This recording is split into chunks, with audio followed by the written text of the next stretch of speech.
Hello everyone, welcome to another video on the channel. Welcome to this week's Gran Turismo 7 Daily Race C Race and Strategy Guide. This week we are heading to Circuit de la Sarthe, better known as Le Mans, and we are in the Group 2 machinery for 5 laps around this track. We have tyre wear at ×5, fuel at ×5 as well, racing medium, intermediates and wets all available. Nice to see the medium tyres making an appearance.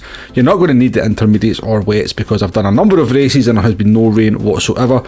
No mandatory rules in this one in terms of tyre rules or pit stops. BOP is on, damage is light, it's a formation start. And with the new update, there is actually a race details box where you can look at all the things like the pit lane cut and penalty, etc., and get the full remit of the rules for this one. So we are in the Group 2 cars for the first time in Gran Turismo 7, and there has been a couple of additions in the name of the Mercedes CLK and the McLaren F1 GTR. Now, if you never bought those cars when they were in the Legends Workshop, whatever it's called, there is a new feature of the new update 1.13 where you can actually rent these cars for the race instead. So if you never bought them, don't worry, you will be able to use those cars, and you are going to need one of those cars for this race because one car in particular is particularly OP compared to everything else, and that is the Mercedes CLK.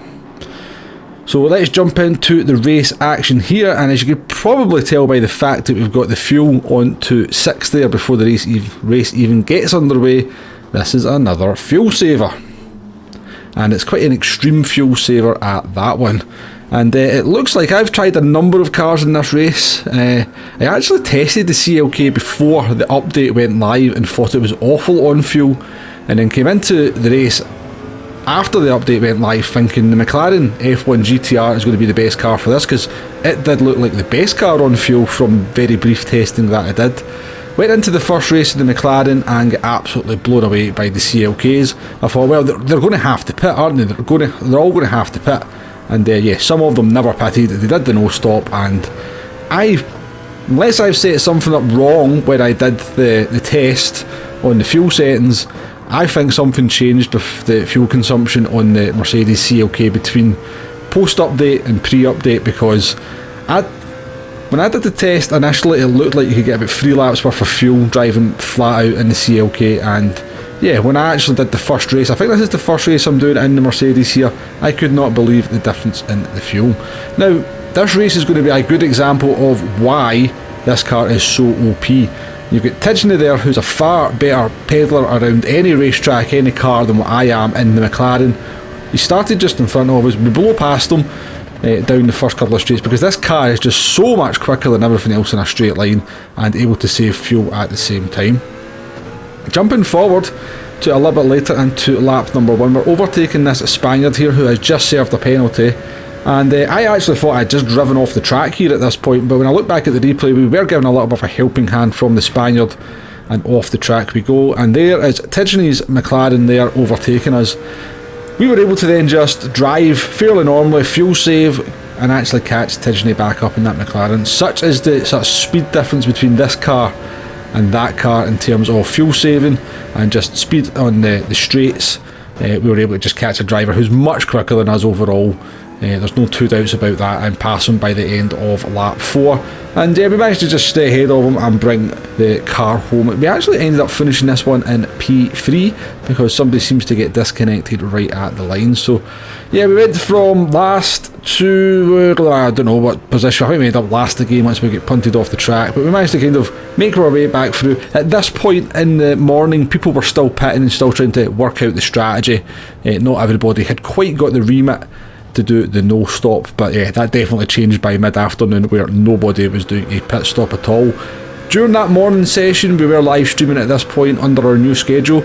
We did decide to go for a little bit of a, I wouldn't swear, but I wouldn't say the word I was going to say there. We went for a full throttle run. Let's just not worry about the fuel saving, let's do a pit stop and see what happens. Now, we did do it a little bit strangely because we were getting so held up here at the end of lap 1, we just decided to pit at the end of lap 1 and then take on as much fuel as we can, make an absolute mess of the pit entry. Of course, it could have been worse. We could have went a little bit more into that wall, picked up a penalty, but at least we never.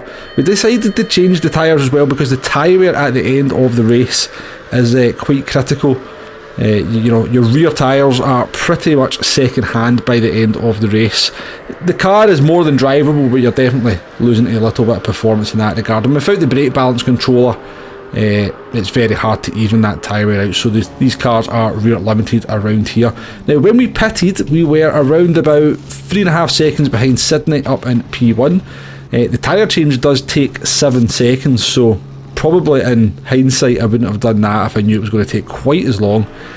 Took on not a massive amount of fuel, but enough to get us to the end of the race. We come back out, careful of the white line of course, and we are nearly 34 seconds behind Sydney as we exit the pit. So jumping forward here to lap number 5, you can see we have significantly brought that gap down because we were able to go flat out. We were able to do 339s. When I was fuel saving, I was doing between 341s and 343s.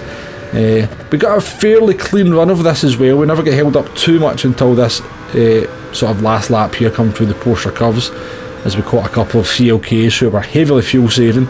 But yeah, the difference between being able to go flat out and having the fresh tyres, you can make up a lot of time, but you just don't make up the time that you lose making that pit stop. Even if we hadn't changed the tyres, take 7 seconds off that, we're still 11 seconds behind Sydney. Raced Sydney quite a lot over the last few weeks. Looks like he's a few attempts quicker than me a lap, so it's a fair representation. If he's doing the no stop and I'm doing the one stop, the gap between us is pretty much a fair representation of the gap between the two strategies, and it looks around about 15 to 17 seconds slower to do a stop strategy rather than the no stop. So yeah, in a nutshell, get yourself a CLK, practice that fuel saving, and yeah, don't make a pit stop. And obviously a big thing about this as well, and I discovered this during the live stream, is that the CLK seems to be immune to penalties compared to some of the other cars. We used the GTR, we used the 2008 Lexus, we used the McLaren, and the GT gods just didn't smile on us whenever we used any other car. We were getting silly track limit penalties. Like, to be honest with you, it looked like we should never be getting them in the first place.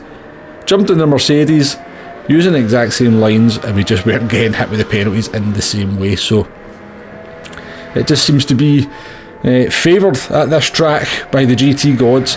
So yeah, that's it pretty much in a nutshell. CLK, no stop. Lots of fuel map work's going to be involved as well. I'm afraid you can't quite just short shift your way through this one. You are going to have to use those fuel maps, and I shall leave you with a lap at the end of the video where you can kind of watch what I'm doing on the fuel maps. I will actually do a wee commentary, I will talk through it as well. Just to give you an idea, I'm not one of these drivers who does like a set kind of fuel map per lap. I kind of just wing it on a lap by lap basis depending on what's going on in the race, but it should give you a little bit of an idea on what to do with the fuel mapping as you try to get a lap out of the CLK. Basically, you've got 20% of fuel to use per lap. So let's jump on board here as we come through the last chicanes to start the last lap of this run here. So over the start finish line and all the way through the first sector, I use fuel map 3. Sometimes I use 2, but mostly I will use fuel map 3 because there's not really a great need for high top speed in this sector. It's all about cornering. So fuel map 3, you can save a little bit of fuel through here. So into the first chicane we come, and obviously the fuel map will obviously make the car just a little bit nicer to drive as well coming out these corners. But I think with the sort of the new update, these cars do tend to have a little bit more rear grip than they previously did, according to a lot of people. Coming on to the main straight here, the first straight. Make sure not to get a track limits penalty. I would normally put it down into fuel map 1 here. Looks like there we go, into fuel map 1. So I'll use fuel map 1 up until about 175 to 178 miles an hour, and then I go up into fuel map 6 for the rest of the straight. Because you're still doing, at this point you're probably doing a higher top speed than most of the other cars can manage. Come down towards the first chicane, I put it into fuel map 3. Through the first chicane into fuel map 3, all the way through here. And then as we exit, I think I normally put it back into 1 just to get a bit of pop out the corner. There we go, down into fuel map 1. And again, down the straight until we get to about 175 miles an hour. And I'll then go back up through the fuel maps. Sometimes I go to 6, sometimes I don't go quite as high as that. There we go, up to 6 this time again. We were under a little bit of pressure from Tidgeon in this lap, so I was being a bit wary as we came down the straights to maybe just have a little bit more power in hand. Through the second chicane in fuel map 3 again. As we come out the chicane, we should pop it back down into 1 just to get that acceleration. Normally that's what I would do. On this occasion it looks like we're just keeping it in 3. Maybe a little bit critical on fuel at this point because we think we only crossed the line with exactly 20%. Back up to fuel map 6 for the end of the straight. Back down into 3 or 2 here for Mulsanne Corner. Is this Mulsanne Corner? I think it is. So again, fuel map 2, sometimes fuel map 1 just to get the pop out the corners. Again, looks like we're just leaving it in fuel map 2 here just to make sure we've got a little bit of reserve at the end. I'm sure once we get up to about 170 odd miles an hour we'll go back into fuel map 6. There we go. Fuel map 6 down towards the end of the straight. I think we'll probably go into fuel map 3 here for the next complex of corners. There we go, down into fuel map 3. We've got a lot of an instant going on ahead of us here. Looks like we're going to make up a position. Fuel map 3 all the way through here. I keep it in fuel map 3 for this tight corner here. Is this Arnage, I believe this is called? Horrible corner anyway.